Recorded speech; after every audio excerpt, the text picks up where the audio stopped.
को तोड़कर, ऐसा नहीं चल सकता है। अब आदिवासी का कानून जो है, बालू माफिया सारे जगह से कलेक्शन कर करके ये पॉलिटिकल पार्टी आज आदिवासी समाज को बर्बाद किया जा रहा है। आदिवासियों को दारू पिला पिला कर अब जब यूपी का हर एक मस्जिद में मंदिर ढूंढ रहे हैं तो भारत एकता फैला रहे कि नहीं फैला रहे। इसलिए याद रखिए, जिस दिन हम आपके घरों में अपने पूर्वजों की जमीन ढूंढेंगे, जिस दिन हम आदिवासी लोग आपके शहर में अपना गांव ढूंढेंगे, जिस दिन हम आदिवासी लोग आपके मंदिर और मस्जिद में आदिवासी जमीन और सरकार स्थल ढूंढेंगे, उस दिन क्या होगा? आपका घर, आपका मंदिर मस्जिद, आपका शहर, वो सब कुछ हमारा होगा, क्योंकि आपने ये सारे आदिवासी की जमीन पर खड़ा किया है। असंवैधानिक रूप से कानूनों को तोड़कर, नियमों को तोड़कर, ऐसा नहीं चल सकता है। अब आदिवासी का कानून जो है, नियम है, उसको आपको रिस्पेक्ट करना पड़ेगा। साथियों, 2 दिन बाद कह के खत्म करना चाहता हूं। एक समझना है, कौन रोक रहा है पेशा कानून को लागू होने से? कौन नहीं चाहता है आप पेशा कानून लागू करवाना? मैं आपको बताना चाहता हूं, यहां का बालू माफिया नहीं चाहता है आपको पेशा कानून मिले। क्यों नहीं चाहता है? आप याद होगा, सरकार ने 7 तारीख के कैबिनेट में बालू माइनिंग नियमावली बढ़ा दिया और कह रहे हैं झारखंड से 200 करोड़ रुपया बालू का रॉयल्टी लेंगे। मतलब इनको पैसा लूटना है बालू से, तो नियमावली बढ़ने में कोई दिक्कत नहीं है, लेकिन आदिवासियों का अधिकार देना है तो नियमावली नहीं बनेगा। ये कैसे अफवाह सरकार है? सवाल उठाना चाहिए कि नहीं उठाना चाहिए? सोचिए, बालू माफिया सारे जगह से कलेक्शन कर करके ये पॉलिटिकल पार्टियों को, उसमें सारे पार्टियां हैं, भाजपा, कांग्रेस, जेएमएम, कोई भी पॉलिटिकल पार्टी मान लीजिए, सारे लोग बालू माफिया से पैसा ले रहे हैं चुनाव लड़ने के लिए। जमीन माफिया, आपकी जमीन पर सीएमडीएसपीडी कानून बोलता है आपका जमीन गैर आदिवासी नहीं ले सकता है। क्यों इतना सारा जमीन चला गया? कैसे रियल एस्टेट बिजनेस बन रहा है इतना ज्यादा? रांची और बाकी जो भी टाउन डेवलप हो रहा है वहां पर, सोचिए पेशा कानून लागू हो जाएगा तो आप अपना जमीन बेचेंगे, ग्राम सभा से परमिशन लेना पड़ेगा। मैं याद करता हूं, रांची में देखिए, 24 साल पीछे जाइए, क्या बाहर के लोग इतना भरे हुए थे क्या? यदि पेशा कानून लागू हो गया होता 2001 में, तो हमारी बहुत सारी जमीनें बच जाती। जो जमीन चली गई है वो वापस हो जाता। इसीलिए बाहरी लोगों को बसाने के लिए, जमीन माफिया को संरक्षण देने के लिए इन लोगों ने पेशा कानून लागू नहीं किया, और आप भी लागू नहीं करना चाहते हैं, क्योंकि यही जमीन माफिया इन लोगों को पैसा देता है पार्टी चलाने के लिए। खनन माफिया, उसमें बालू भी है।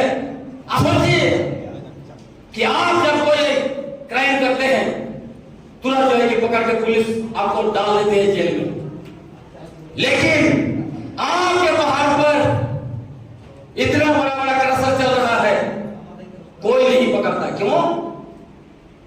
उस क्रशर से सारे लोगों को, यही हमारे नेताओं को पैसा मिल रहा है। साथियों, शराब माफिया, पेशा कानून बोलता है अनुसूचित क्षेत्र में बिना ग्राम सभा का परमिशन का आप किसी तरह का मादक पदार्थ नहीं बेच सकते। आज आदिवासी समाज को बर्बाद किया जा रहा है, आदिवासियों को दारू पिला पिला कर। अनुसूचित क्षेत्र में सरकार धरने से जो है कि शराब बेच रही, दुकान करके। कैसे? जब पेशा कानून लागू हो रहा है, भले आपने नियमावली नहीं बनाया, लेकिन पेशा कानून 1997 से ही लागू है, फिर भी कैसे हमारे इलाके में शराब आप बेच रहे हैं? मैंने मंत्री महोदय को कहा, आप कौन सा अधिकार के तहत शराब बेच रहे हैं अनुसूचित क्षेत्र में? एनजीओ, जिसके बारे में भाई अजय ने बहुत अच्छी बात कही, एनजीओ माफिया भी नहीं चाहता है कि आपके इलाके में पेशा कानून लागू हो। क्यों नहीं चाहता है? अजय भाई ने बता दिया कि पूरा कहां यूपी का, कहां दिल्ली का, कहां चेन्नई का एनजीओ आके आपका करोड़ों करोड़ों रुपए का प्रोजेक्ट निकाल के आपका पैसा खा रहा है। वो चाहेगा पेशा कानून लागू होना, क्योंकि जैसे ही पेशा कानून लागू होगा उनको अपना प्रोजेक्ट दिखाना पड़ेगा, बजट दिखाना पड़ेगा। इसलिए एनजीओ माफिया भी नहीं चाहता है। साथियों, आप सोचिए, ये सारे माफिया, उसके अलावा एक बड़ा माफिया है नौकरशाह। नौकरशाह नहीं चाहता है, क्यों नहीं चाहता है? आपका ट्राइबल सब प्लान का पैसा जो आ रहा है, देख लीजिए, पैसा आप पर खर्च होना है, हो रहा है जिस पर दूसरे लोगों पर डाइवर्ट कर रहा है। प्रेस क्लब ट्राइबल सब प्लान से बना है, याद करना चाहिए आपको।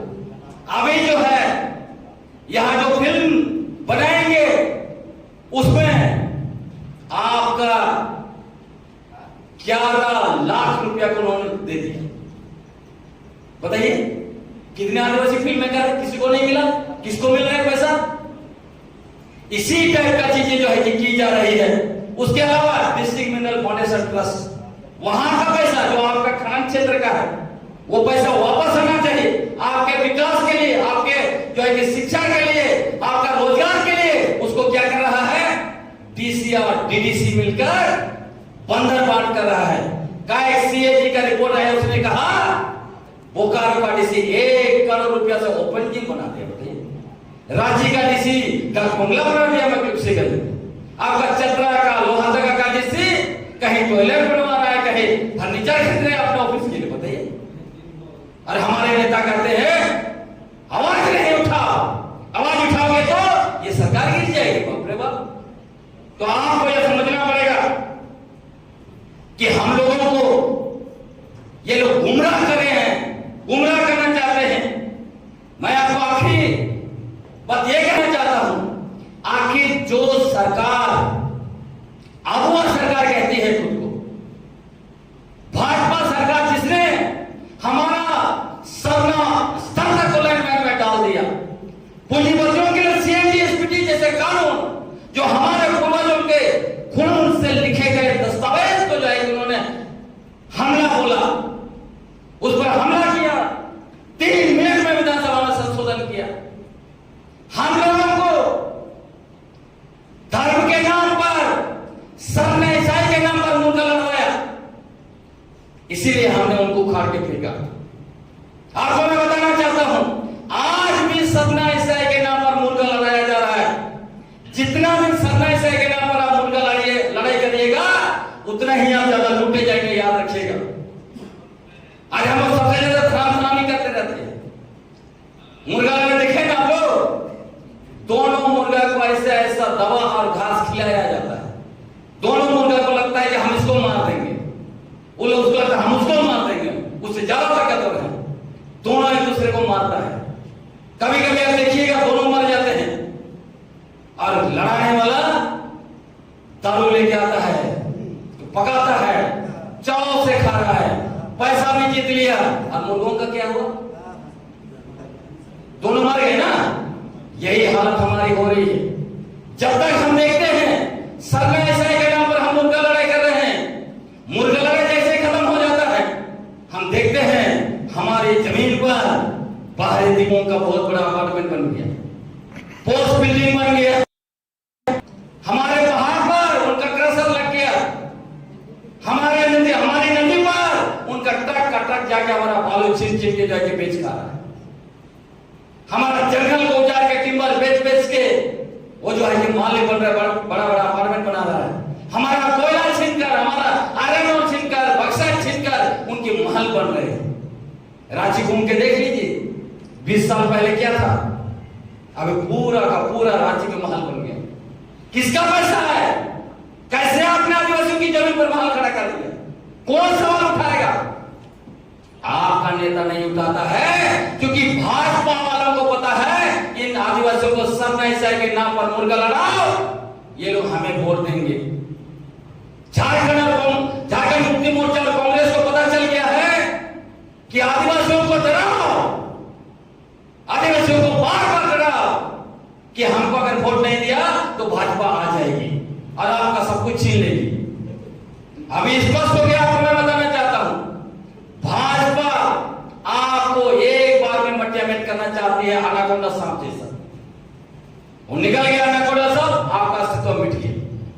झारखंड मुक्ति मोर्चा और कांग्रेस चाहते हैं इनको स्लो वर्जन दो, धीरे धीरे धीरे धीरे खत्म करो।